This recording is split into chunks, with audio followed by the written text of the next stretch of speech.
कभी सोचा है कुछ बातें हमें सालों साल याद रहती हैं और कुछ दिमाग से ऐसे गायब हो जाती हैं जैसे कभी थी ही नहीं। ऐसा क्यों होता है? असल में इसके पीछे एक पूरा विज्ञान है, एक छिपा हुआ ब्लूप्रिंट जो सीखने को इतना असरदार बना देता है। चलिए आज इसी ब्लूप्रिंट के राज खोलते हैं। तो एक असरदार सबक बनाने की शुरुआत आखिर होती कहाँ से है? ये शुरुआत होती है एक बहुत बड़ी, एक बुनियादी चुनौती को समझने से। एक ऐसी चुनौती जिससे हर टीचर, हर सिखाने वाला गुजरता है। जरा इस सवाल के साइज के बारे में सोचिए, ये कितना बड़ा है ना? कल्पना कीजिए कि किसी को पूरी दुनिया का भूगोल सिखाना है।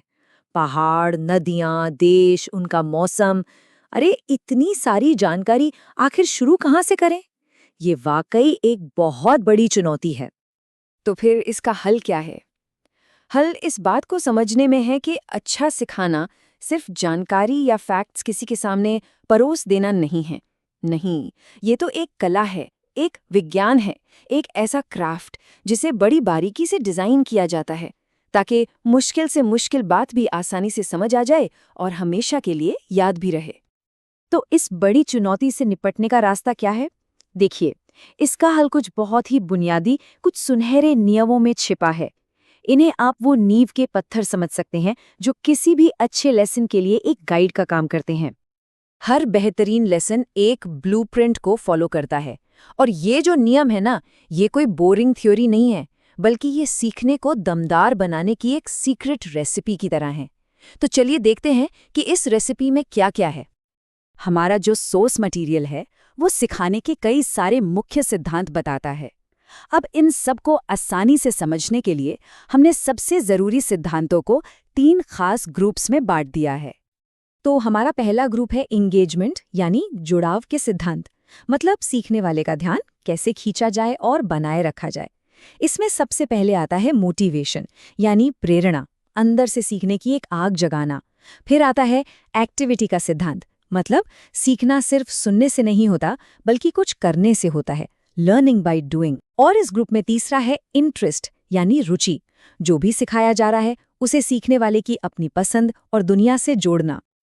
अच्छा, एक बार जब सीखने वाले का ध्यान हमारी तरफ आ गया, तो अगला कदम क्या है? अगला कदम है एक स्ट्रक्चर बनाना, एक ढांचा तैयार करना। हमारा दूसरा ग्रुप इसी बारे में है।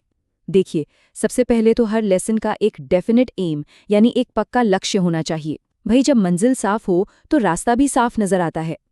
फिर आती है प्लानिंग, यानी एक बढ़िया सा रोड मैप तैयार करना। और शायद सबसे ज़रूरी है डिवीजन का सिद्धांत, मतलब किसी भी बड़े और मुश्किल टॉपिक को छोटे छोटे आसान हिस्सों में तोड़ देना। और अब आता है हमारा तीसरा और आखिरी ग्रुप, कनेक्शन का। ये इस बात पर जोर देता है कि सीखना हर किसी के लिए एक पर्सनल सफ़र होता है। इंडिविजुअल डिफरेंसेस का सिद्धांत हमें याद दिलाता है कि भाई हर किसी का सीखने का तरीका और रफ्तार अलग अलग होती है। और फिर आता है सबसे पावरफुल सिद्धांत, लिंकिंग विद लाइफ, यानी नई जानकारी को जब असल जिंदगी के तजुर्बे से जोड़ दिया जाता है तो वो बात फिर दिमाग में हमेशा के लिए छप जाती है। ठीक है, तो अब हमारे पास सिद्धांत तो आ गए, लेकिन अगला कदम क्या है? अगला कदम है एक स्ट्रैटेजी, एक रणनीति चुनना। खासकर जब दुनिया जैसी विशाल चीज के बारे में सिखाना हो, तो इसके लिए मोटे तौर पर 2 बड़े अप्रोच या नजरिए अपनाए जाते हैं। पहला नजरिया है सिस्टमैटिक अप्रोच। इसमें क्या होता है? इसमें एक टॉपिक को पकड़ते हैं, मान लीजिए जलवायु, और फिर उसे पूरी दुनिया के स्केल पर पढ़ते हैं। जब ये खत्म हो गया तो फिर अगला टॉपिक उठाते हैं, जैसे वनस्पति, और फिर उसका अध्ययन पूरी दुनिया के लेवल पर करते हैं। मतलब एक बार में एक टॉपिक, लेकिन पूरी दुनिया के लिए। और दूसरा नजरिया है रीजनल अप्रोच। ये बिल्कुल अलग है। इसमें दुनिया का एक हिस्सा या एक रीजन चुनते हैं, जैसे मान लीजिए अमेज़न का जंगल, और फिर उसकी हर एक चीज को एक साथ पढ़ते हैं। वहाँ का मौसम, वहाँ के लोग, वहाँ की इकोनॉमी, सब कुछ। ये बिल्कुल वैसा है जैसे एक बार में एक पूरी कहानी पढ़ ली और फिर दूसरी कहानी पर गए। तो अगर इन दोनों को आमने सामने रखकर देखें तो बड़ा मजेदार फर्क दिखता है। एक तरफ सिस्टमैटिक अप्रोच हमें किसी एक टॉपिक की बहुत गहरी ग्लोबल समझ देता है, वहीं दूसरी तरफ रीजनल अप्रोच हमें ये दिखाता है कि किसी एक जगह पर अलग अलग चीजें कैसे एक दूसरे से जुड़ी हुई हैं। दोनों ही अपने आप में बहुत पावरफुल तरीके हैं।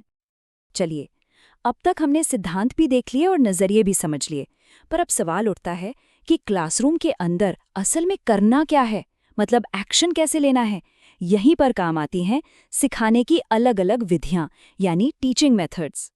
इसको ना आप ऐसे समझ सकते हैं, सिद्धांत हमें बताते हैं क्या जरूरी है, अप्रोच हमें बताते हैं क्यों एक खास रास्ता चुनना चाहिए, और मेथड्स हमें बताते हैं कि उस रास्ते पर कैसे चलना है।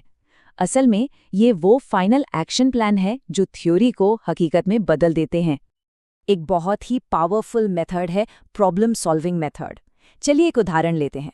मान लीजिए प्रॉब्लम है हमारे शहर में प्रदूषण क्यों बढ़ रहा है।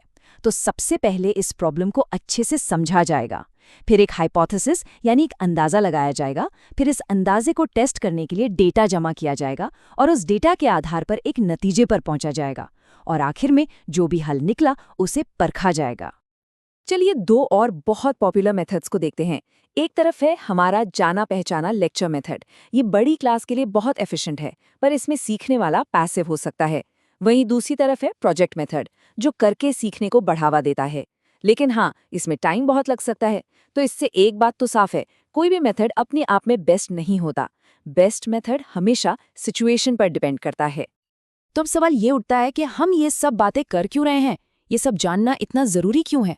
वो इसलिए क्योंकि ये जो सिद्धांत है ना, ये सिर्फ स्कूल कॉलेज की क्लासरूम तक ही सीमित नहीं है। ये तो सीखने की कला के यूनिवर्सल नियम है। मतलब ये सिर्फ भूगोल की क्लास के लिए नहीं है, ये सीखने के यूनिवर्सल प्रिंसिपल्स हैं। सोचिए, चाहे कोई नई भाषा सीख रहा हो, गिटार बजाना सीख रहा हो, या अपने काम में कोई नया स्किल डेवलप कर रहा हो, ये नियम हर जगह हर किसी पर लागू होते हैं। तो चलिए फटाफट देख लेते हैं कि आज की इस पूरी बातचीत से वो कौन सी खास बातें हैं जो हमें याद रखनी है।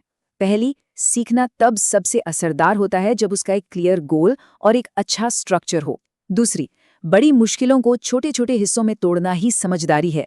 तीसरी, नई जानकारी को असल जिंदगी से जोड़ो तो वो हमेशा याद रहेगी। और चौथी, कई बार सीखने का सबसे अच्छा तरीका होता है किसी प्रॉब्लम को खुद सॉल्व करने की कोशिश करना। तो अगली बार जब भी कुछ नया सीखने का मौका मिले, चाहे वो कुछ भी हो, तो एक पल के लिए जरूर सोचिएगा कि इन सिद्धांतों में से कौन सा प्रिंसिपल उस सीखने के सफर को और भी आसान, मजेदार और यादगार बना सकता है।